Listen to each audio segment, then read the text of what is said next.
This short video provides a high-level summary of the regulatory requirements when accessing data and also gives you some advice about the process. There are several regulatory and statutory bodies that participate in this stage. The Information Commissioner's Office is responsible for upholding data rights and enforcing the Data Protection Act and the General Data Protection Regulation. The Health Research Authority regulates research using medical data in the UK. It ensures that research is ethically reviewed and approved. You must contact the HRA if you're doing a research project which requires medical data. The General Medical Council regulates doctors and psychiatrists. The GMC also oversees medical education and training and sets standards for doctors. There are also several statutory and arm's-length bodies that perform specific functions such as issuing guidance and monitoring compliance with the law. There are 4 main bodies you must consider at this stage. The National Data Guardian ensures that health and care information is safeguarded and used appropriately. NHS England and NHS Improvement set out the strategic direction and priorities for the healthcare system in England, oversee the planning, commissioning and delivery of care services and support foundation trusts, NHS trusts and independent providers to deliver high-quality care. NHS Digital produce standards and give advice to health and care organisations on information and cybersecurity. They issue guidance for app developers to ensure that apps placed on the NHS Apps Library perform against important criteria. The National Institute for Healthcare Excellence issues guidance for health and social care practitioners, as well as metrics and standards for commissioners. Their Office for Market Access provides supports for developing and commercializing data-driven and digital health products. There are also other players that have a stake at this early stage. The Academic Health Science Network helps innovators connect with a wide network of entrepreneurs and navigate the innovation pathway. It can also provide guidance to understand the NHS landscape and advise NHS organisations on commissioning and procurement. It provides funding through its accelerator program. Patient and patient groups can also help innovators and entrepreneurs better understand patients' unmet needs and priorities. This can help inform the design and deployment of new healthcare technologies. Charities can also provide information on patients' priorities and unmet needs. They can help entrepreneurs conduct user research or test their innovation with patients. They also play a role in raising awareness of innovations among healthcare professionals and in spreading best practice. Clinical commissioning groups within NHS England are responsible for assessing local needs, deciding priorities and strategies, and commissioning healthcare services for their local area. Innovate UK provide funding and information to policy and decision makers within the NHS about emerging health technologies that may have a significant impact on patients or the provision of health services in the future. The Wellcome Trust funds scientific research in the field of biomedical science and population health and medical innovation. It also supports researchers to develop healthcare innovation through grant funding and programs such as the Innovators Award. In May 2020, there will be a change in the regulatory landscape with the new Medical Devices Regulation and In Vitro Diagnostic Regulation. The MDR covers medical devices such as apps and software, reagents, appliances, and other articles intended by manufacturers to be used alone or in combination for human beings. The IVDR covers medical devices such as apps and softwares, reagents, pieces of equipment or system intended by the manufacturer to be used in vitro for the examination of specimens, including blood and tissue donations derived from the human body. The Medicine and Healthcare Products Regulatory Agency, also known as the MHRA, provides very clear guidance about the changes that will be introduced. Some of the major changes include that many software products and apps will be upclassed.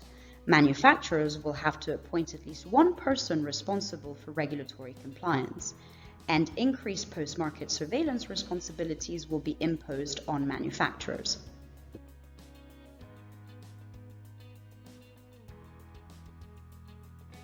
There are many different types of players who can generate innovative ideas to improve healthcare, such as healthcare practitioners, academics, charities, patients, small innovators, and larger private sector organizations. There are a few tips that you should be aware of before starting on the innovation journey. Commercially, you need to consider if your idea is feasible, has a clear intended use and population, is viable, is state-of-the-art, is innovative. You also need to identify who will pay for this innovation. That means both your funding and reimbursement route. Currently, reimbursement frameworks in the NHS can be fragmented and differ from one organization to the other. There are various organizations that can help you on the commercial side, like your local academic health science network, clinical commissioning group, trust, or NICE's Office for Market Access. Organizations like Innovate UK and the Wellcome Trust and many others can help you with funding. On the regulatory side, you will also have to make some considerations and figure out which regulatory requirements apply to you. You will need to be very clear about how your idea is classified, as your product can either be a medical device, an in vitro diagnostic medical device, a borderline medical device, or not a medical device. The MHRA provides very clear guidance about all of these categories. You will also need to consider the risk classification of the device so that you can build the appropriate evidence needed from a very early stage.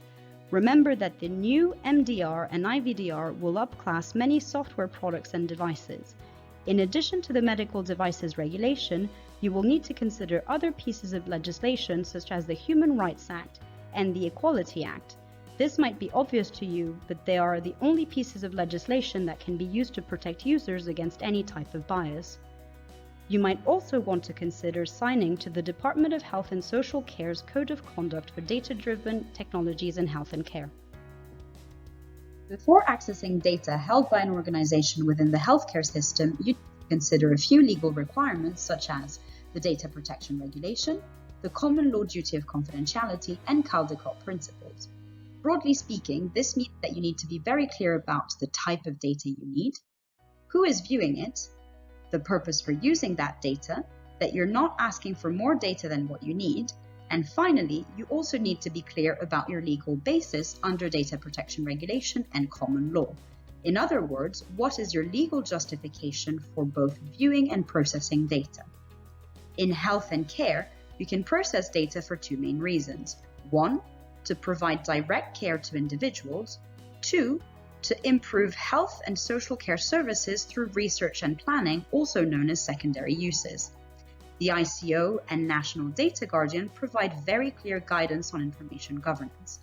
The General Medical Council provides a useful online tool to help practitioners navigate the duty of confidentiality and data sharing. This navigator can be found on their website. At this stage, you may want to consider performing a data protection impact assessment and think about the types of privacy-enhancing technologies you might want to use when accessing data.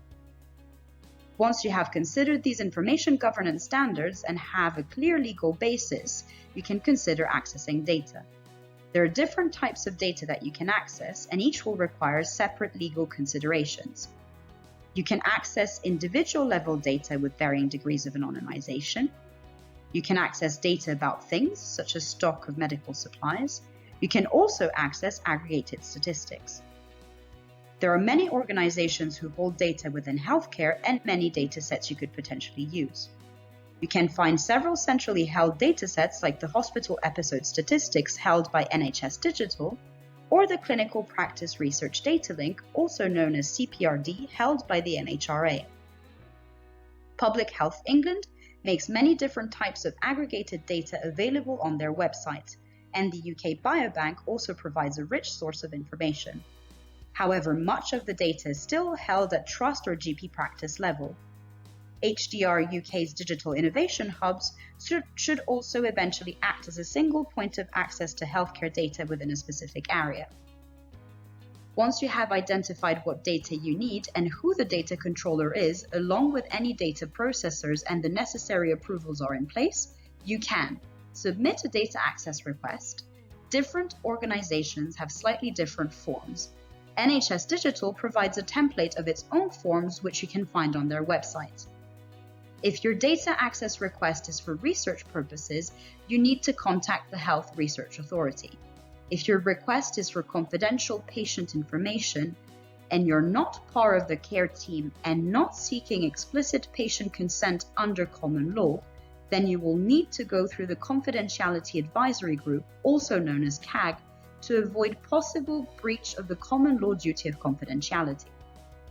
Once your request is approved, you will need to sign a strategic research agreement and a data processing protocol, stipulating how you will carry out the research and how you will process data. You should also consider reviewing the Model Clinical Investigation Agreement templates produced by UK Clinical Research Collaboration, which can help you draw up collaboration agreements with NHS trusts. As there currently is no one responsible for regulating data quality, it is your responsibility as an innovator to assess the quality of the data you are using to develop your tool. You should think about testing for biases in your data and other limitations your data might have. People can often get confused about what data protection regulation means in practice. It is a part of the innovation process where there are often misinterpretations. To clarify things, we will go through some case scenarios to unpick a few common mistakes. Misconception 1. If you're not part of the care team and you're looking to access and process data to develop a product that will eventually be used to provide individual care, you can say that your legal basis is implied consent under common law. This is wrong. At the development stage, you're accessing and processing data for secondary purposes and not to deliver individual care. Misconception 2. If you're developing a piece of software using data held by a health or care organization, it isn't classified as medical research. This is also wrong. Any secondary use that involves researching, developing, or testing a product using data held by a health or care organization is always classed as research. Misconception 3. If you're a health and care organization that is anonymizing data in order to share it with an innovator, you can just go ahead and do so whether you are joint controllers or are in a data controller/data processor relationship. This is wrong.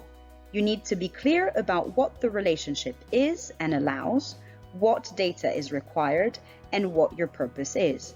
If you want to use anonymous data, then you must be clear how that data will be anonymized and by whom, and what the legal basis is. This video is based on a research project that Reform did in collaboration with NHSX. We hope you found it useful, and please visit our website for more detailed content on the regulation of data-driven technologies in healthcare.